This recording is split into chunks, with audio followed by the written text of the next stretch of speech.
नमस्कार प्यारे विद्यार्थियों, DAV MOIL public school Hindi कक्षा में आपका स्वागत है। आज मैं आपकी कक्षा 10वीं में पढ़ाने जा रहा हूँ हिंदी के स्पर्श पाठ्य पुस्तक से पाठ 4 मनुष्यता के दूसरे भाग को। इसके पूर्व वीडियो में मैंने आपको कविता मनुष्यता, जो कि मैथिली शरण गुप्त द्वारा रचित है, उनके 4 पंक्तियों को बताया था। आइए आगे देखते हैं।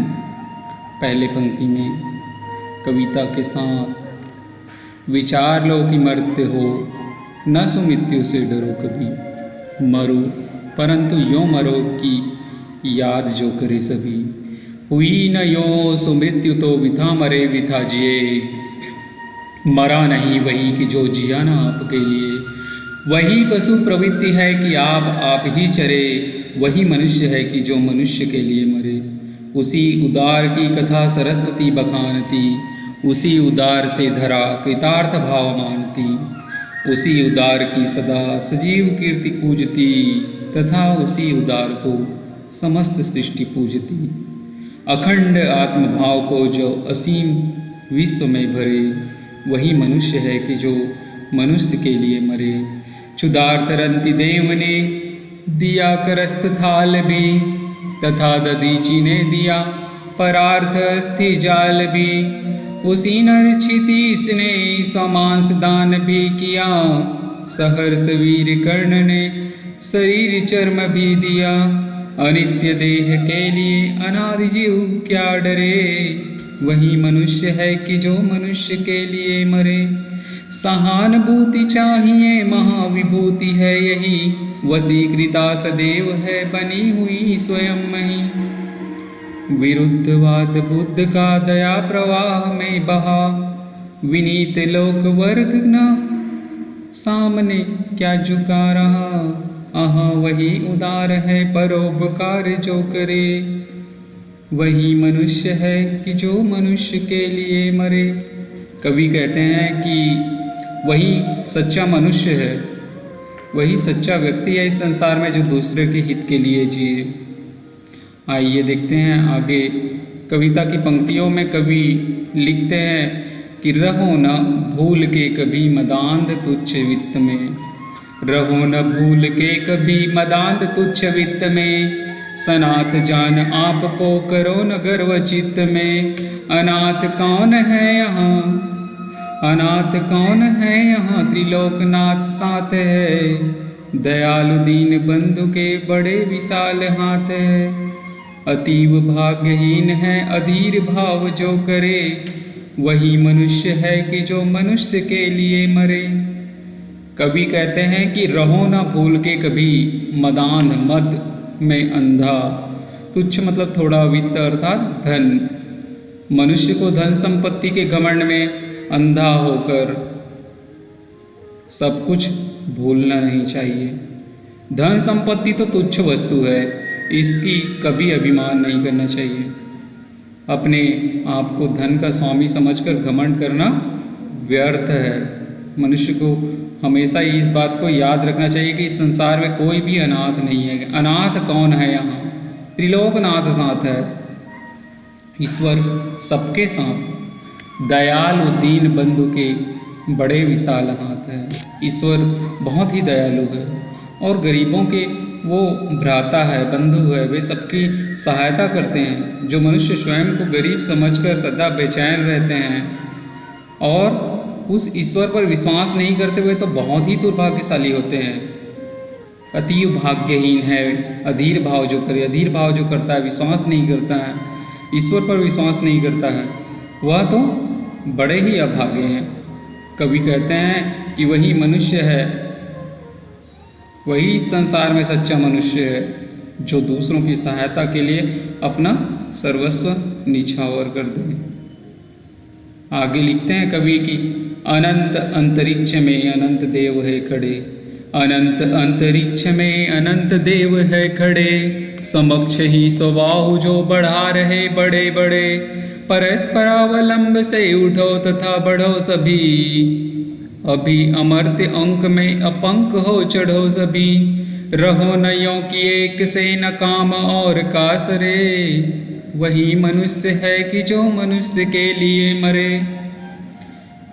कवि कहते हैं कि अनंत, अनंत मतलब जिसकी सीमा न हो, ऐसे अनंत अंतरिक्ष में अनंत देवता खड़े हुए हैं, समक्ष ही अब स्वबाहु अपने भुजाओं को फैलाकर, जो बड़ी बड़ी भुजाएं हैं उनको फैलाकर उस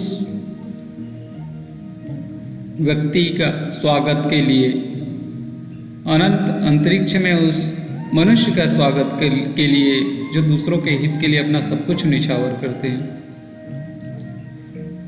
सभी एक दूसरे का सहारा लेकर उठने और आगे बढ़ने के लिए प्रेरित करते हैं। परस्पर अवलंब से उठो तथा बढ़ो सभी, एक दूसरे के मेहनत से एक दूसरे का सहारा लेके आगे बढ़ने की संदेश देते हैं कवि। अभी अमर्त्य अंक में, अंक मतलब होता है गोद, अमर्त्य अंक में अपंक, अपंक मतलब कलंक रहित निष्पाप होकर देवताओं की गोद में चढ़ने के लिए कह रहा है। चढ़ो सभी अमर्त्य अंक में, जिसके मृत्यु ना हो ऐसे गोद में, अमरता की गोद में चढ़ने के लिए कवि कह रहा है। कवि कहते हैं कि हमें ऐसा नहीं बनना चाहिए कि हम किसी के काम भी न आए। रहो न यों कि एक से न काम का और सरे, ऐसा दूसरे के काम में बाधा पहुंचाने वाले न बने।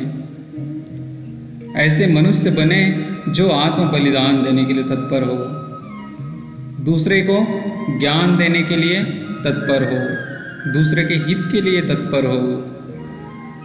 कवि अंतिम पंक्ति में लिखते हैं, इस पंक्ति में लिखते हैं कि मनुष्य मात्र बंधु है, यही बड़ा विवेक है। पुराण सब स्वयंभू पिता प्रसिद्ध एक है, मनुष्य मात्र बंधु है, यही बड़ा विवेक है। पुराण पुरुष स्वयंभू पिता प्रसिद्ध एक है, फलानुसार कर्म के अवश्य बाह्य भेद है, परंतु अंतरैक्य में प्रमाणभूत वेद है। अनर्थ है कि बंधु ही न बंधु की व्यथा हरे, वही मनुष्य है कि जो मनुष्य के लिए मरे। कवि कहते हैं कि सभी मनुष्य परस्पर भाई बंधु है, मनुष्य मात्र बंधु है, यही ज्ञान ही सबसे बड़ा ज्ञान है। और हम सब जानते हैं कि हमारे परम पिता परमेश्वर एक ही है और हम सब उनके संतान हैं। इस संसार में एक ही पिता, एक ही ईश्वर होने के कारण हम सब भाई बंधु हैं। प्रत्येक मनुष्य को उनके कर्मों का फल अवश्य मिलता है, जिससे ऊपरी तौर पर कुछ भेद दिखाई तो देता है, परंतु आंतरिक रूप से सब हम एक ही है। हमारी आंतरिक एकता के साक्षी हमारे वेद है। कवि दुख प्रकट करते हुए कहता है कि मनुष्य भाई बंधु होते हुए भी एक दूसरे के दुख दूर नहीं करते, लड़ाई करते हैं। वास्तव में सच्चा मनुष्य तो वही है जो दूसरों की सहायता के लिए हमेशा तत्पर हो और अपना सब कुछ न्यौछावर करे।